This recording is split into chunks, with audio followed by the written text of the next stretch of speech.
Genesis 2:1. Thus the heavens and the earth were completed in all their vast array. Genesis 2:2. By the seventh day God had finished the work he had been doing, so on the seventh day he rested from all his work. Genesis 2:3. And God blessed the seventh day and made it holy, because on it he rested from all the work of creating that he had done. Genesis 2:4. This is the account of the heavens and the earth when they were created. When the Lord God made the earth and the heavens. Genesis 2:5. And no shrub of the field had yet appeared on the earth, and no plant of the field had yet sprung up, for the Lord God had not sent rain on the earth, and there was no man to work the ground. Genesis 2:6. But streams came up from the earth and watered the whole surface of the ground. Genesis 2:7. The Lord God formed the man from the dust of the ground and breathed into his nostrils the breath of life, and the man became a living being. Genesis 2:8. Now the Lord God had planted a garden in the east, in Eden, and there he put the man he had formed. Genesis 2:9. And the Lord God made all kinds of trees grow out of the ground, trees that were pleasing to the eye and good for food. In the middle of the garden were the tree of life and the tree of the knowledge of good and evil. Genesis 2:10. A river watering the garden flowed from Eden, from there it was separated into 4 headwaters. Genesis 2:11. The name of the first is the Pishon, it winds through the entire land of Havilah, where there is gold.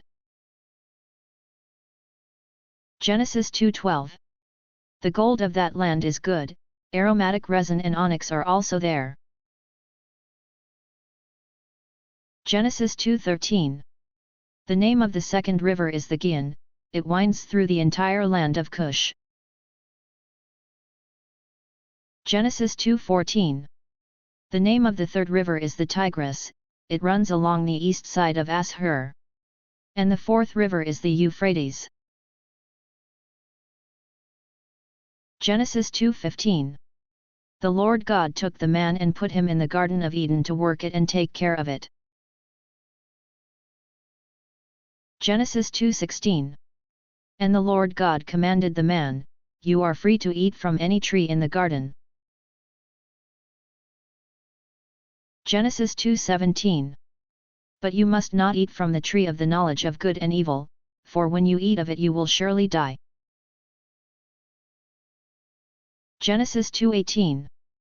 The Lord God said, It is not good for the man to be alone. I will make a helper suitable for him. Genesis 2:19.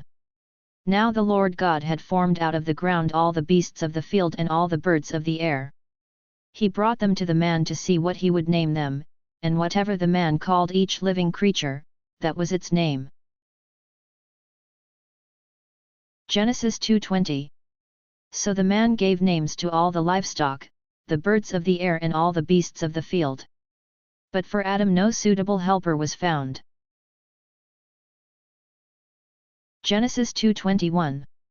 So the Lord God caused the man to fall into a deep sleep, and while he was sleeping, he took one of the man's ribs and closed up the place with flesh.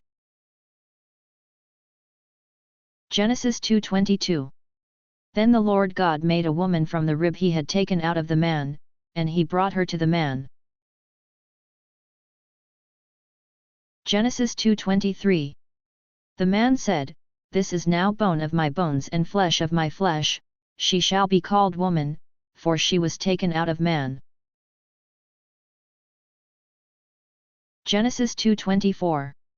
For this reason a man will leave his father and mother and be united to his wife, and they will become one flesh. Genesis 2:25. The man and his wife were both naked, and they felt no shame.